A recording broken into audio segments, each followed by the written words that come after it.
Eccoci qua cari telespettatori nel nostro spazio informativo con lo SPI CGIL del Veneto e ne avevamo già accennato, adesso possiamo dedicarci un po' di tempo. Parliamo della festa di Libertà, la rivista mensile che tutti possono ricevere previo abbonamento, costa pochissimo, lo ricordiamo, €1 al mese, 12 euro in un anno, abbonamento postale, arriva a casa, tiene compagnia. Da tantissime informazioni utili, aggiornamenti non solo sulle situazioni pensionistiche che bisogna conoscere, ma su tutto quello che succede. È anche una rivista di intrattenimento. C'è stata una festa, una bellissima festa, che è anche l'occasione per fare il punto su alcuni argomenti, alcuni temi caldi, forti, importanti, più volte rimarcati dal sindacato dei pensionati della CGIL, ma non soltanto, anche dal sindacato della CGIL, si è svolta in modo particolare a Bologna, 3 giornate di giugno. Per parlare di questo, chi era presente? Massimo Cestaro della segreteria SPI-CGIL del Veneto, che è con noi collegato. Ben arrivato qui con noi, segretario. Grazie, buongiorno. Allora, ci racconti un po' come si è svolta questa festa, perché aveva anche dei programmi abbastanza intensi, ma con delle provocazioni importanti, temi forti che voi avete più volte rimarcato anche alle forze governative. Sì, diciamo che sono stati 3 giorni importanti, se posso dire principalmente perché è stata forse tra le prime grandi manifestazioni fatte in presenza dopo 2 anni di pandemia, dove tutte quante le iniziative erano fatte non in presenza, insomma, quindi anche con diciamo quella difficoltà di rapporto tra amici, tra persone, tra compagni che insomma fanno un po' parte della nostra vita, insomma. Infatti in generale ovviamente la nostra società, ma insomma il mondo ha sofferto pesantemente degli effetti della pandemia, e naturalmente per una organizzazione come la nostra, che è fatta in larghissima parte di rapporti umani, e il fatto di non avere, per questi 2 lunghi anni, non avere mai avuto più nessun momento di contatto, di rapporto tra persone, è stato anche questo un elemento di sofferenza. Quindi diciamo questi 3 giorni bolognesi sono stati importanti anche da questo punto di vista. Insomma, si è recuperato un elemento di socialità che è una parte costitutiva nelle organizzazioni sindacali in generale, ma in particolare per il mondo dei pensionati, il sindacato dei pensionati, i rapporti personali, i rapporti umani, potersi abbracciare è una cosa assolutamente fondamentale. Questi 3 giorni sono stati una prima giornata nella quale diciamo, sono state premiate alcune attività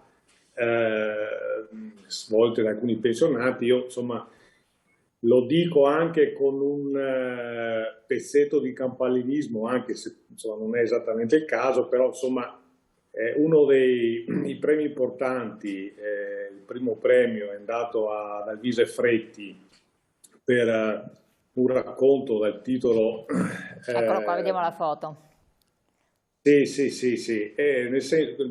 Lui poi Francesca Benvenu che ha avuto il secondo premio, e poi Giuseppe Ferlito per un corto, anche qua lo SPI gioca un po' sulle parole, immaginando un concorso che si chiama SPI Story, che è diciamo un'emulazione di Spy Story, e quindi anche lì diciamo il Veneto ha avuto un premio. Naturalmente non era un concorso tra regioni, ma insomma con un po' di soddisfazione diciamo che 3 posizioni importanti le ha acquisite il Veneto. Quindi diciamo questa è stata la prima giornata che è stata importante. Un attimo solo, interrompo solo un secondo. Questo concorso che contenuto aveva? Che cosa è stato premiato in modo particolare? Quindi qual era il tema che doveva essere svolto? Racconti e cortometraggi, racconti naturalmente sulla vita di questi ultimi anni, e diciamo sono state delle pillole messe lì a disposizione del pubblico, insomma, quindi diciamo sono cose belle che danno l'idea anche che in questi bruttissimi 2 anni comunque c'è stata un'attività da parte di molti pensionati che si sono messi lì, insomma, chi a scrivere, chi a fare cortometraggi poi per rendere un po' uno spaccato della nostra società. Pillole che però sono assolutamente belle e importanti. Assolutamente Poi, sì. Chissà che non possiamo anche un domani poterle sentire, leggere, vedere, potrebbe essere anche carino. personaggi, protagonisti, insomma, di questa cosa, Certo. secondo me non sarebbe male, insomma, ecco. Poi le altre giornate. Poi nella seconda giornata lì c'è stata una interessantissima tavola rotonda con esponenti di forze politiche, dove ha partecipato ovviamente il segretario generale Ivan Pedretti, ma anche il segretario generale della CGIL Maurizio Landini. Il tema è quello drammatico di questi giorni, è la guerra. Naturalmente lo sforzo che può fare un sindacato come il nostro, quello di chiedere con forza che la parola dalle armi passi alla diplomazia.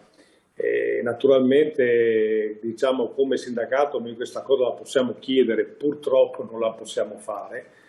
Anche in queste ore abbiamo sentito ancora stamattina che i bombardamenti continuano e che popolazione innocente sta continuando a morire sotto i bombardamenti e si stanno determinando, diciamo, effetti che vanno molto al di là dell'area geografica nella quale la guerra si sta purtroppo sviluppando. Penso ai temi che tutti quanti cominciano a dire relativi alla crisi energetica. Sì, questo che spaventa non poco, tra l'altro. Voi avete probabilmente sentito che un po' quasi tutti i paesi europei stanno ripristinando le centrali a carbone. Sì. Ora, sapete che uno degli elementi, diciamo, di forza dell'Europa proprio in questi ultimi giorni è stato quello di diciamo, vietare la vendita di auto diciamo, che vanno a benzina o a gasolio a partire dal 2032, sì, mi pare, proprio per il tema dell'inquinamento e per gli scarichi di CO2 nel pianeta, e il fatto che quasi tutti i paesi europei stiano ripristinando le centrali a carbone è un segnale drammatico da questo punto di vista, cioè va esattamente diciamo in direzione opposta a quella a cui l'Unione Europea si è spesa. Ma l'altro tema drammatico è la fame. Nel senso che già i paesi che sono, vorrei dire, anche se il termine è bruttissimo, storicamente interessati da situazioni drammatiche di fame, e quei paesi saranno ulteriormente colpiti. E guardate che la fame produce normalmente due effetti: guerre e migrazioni. Quindi noi avremo ancora di più, rispetto a quanto già non si veda, processi migratori dal sud del mondo verso il nord, con tutte le implicazioni che questo fenomeno determina. Ma a prescindere da quello che possiamo fare, questo proprio... sono tutte questioni che purtroppo noi non riusciamo cioè non possiamo intervenire, se non a livello... Esatto, ma infatti la cosa che provavo a dire prima, noi che diciamo, possiamo provare a chiedere, a spingere il governo, le forze politiche, il mondo associativo, devo dire che da questo punto di vista c'è un tessuto sociale, almeno in Italia, ma penso non solamente in Italia, molto ampio, che chiede la pace, che chiede che la parola passi appunto dalle armi alla pace. Il problema è spiegarlo a Putin, insomma, ecco, nel senso che, come si dice, come tutti ormai sanno, siamo di fronte a una invasione di natura imperialista da parte di Putin e del suo governo, con le conseguenze che abbiamo di fronte, che lo ripeto, stanno allargando i loro effetti nefasti ben oltre all'area geografica interessata dalle bombe. E appunto la crisi energetica da un lato e la fame dall'altra produrrà effetti tragici. E se si pensa che noi siamo appena, diciamo, usciti da una crisi economica importante, quella del 2007-2008, terminata la quale abbiamo avuto 2 anni di pandemia. Infatti, e questo e forse con una idea che forse probabilmente speriamo che la pandemia, abbassi i livelli di potenzialità dei suoi effetti, ecco che siamo in presenza di una guerra che nessuno poteva immaginarsi. Quindi siamo di fronte a una condizione inedita e complicatissima. E in questa condizione inedita e complicatissima aumentano le diseguaglianze, perché la storia questo ci dice, che i momenti di conflitto, i momenti di drammaticità nelle società, a maggior ragione quando questi fenomeni interessano larga parte del mondo, questo non produce nulla di buono, e i segnali che arrivano sono preoccupanti se si pensa che almeno gli esperti, naturalmente io, come penso molti di voi, sto alle cose che sento e che leggo, gli esperti dicono che la guerra andrà avanti ancora per tanto tempo. Quindi aggravando ancora di più la questione energetica, aggravando ancora di più, diciamo, quella situazione di drammatica che si chiama fame. Ecco. Certo. Se poi pensiamo anche alla nostra situazione, e cioè che per via di questi effetti e anche per alcuni processi già innescati precedentemente, l'inflazione sta salendo pericolosamente, e voi capite benissimo che il potere d'acquisto delle pensioni viene compromesso in modo importante. Certo, e tanto per parlare appunto del mondo dei pensionati, siccome ogni tanto mi sento dire che i pensionati sarebbero quelli che rubano il pane, i giovani, stupidaggini di questo genere, magari se cominciamo a dire che l'80% dei pensionati ha una pensione che sta dai 1.000 euro in giù al mese, forse ci rendiamo conto che tutto sto furto si fa fatica a vederlo. E naturalmente quelle pensioni rischiano di essere falcidiate da un'inflazione che ormai sta attorno al 7,5%, e anche quelle misure che ha fatto il governo, che noi abbiamo ritenuto molto parziali, ma rischiano di essere totalmente vanificate, perché l'inflazione, come è noto, mangia parte delle pensioni e delle retribuzioni.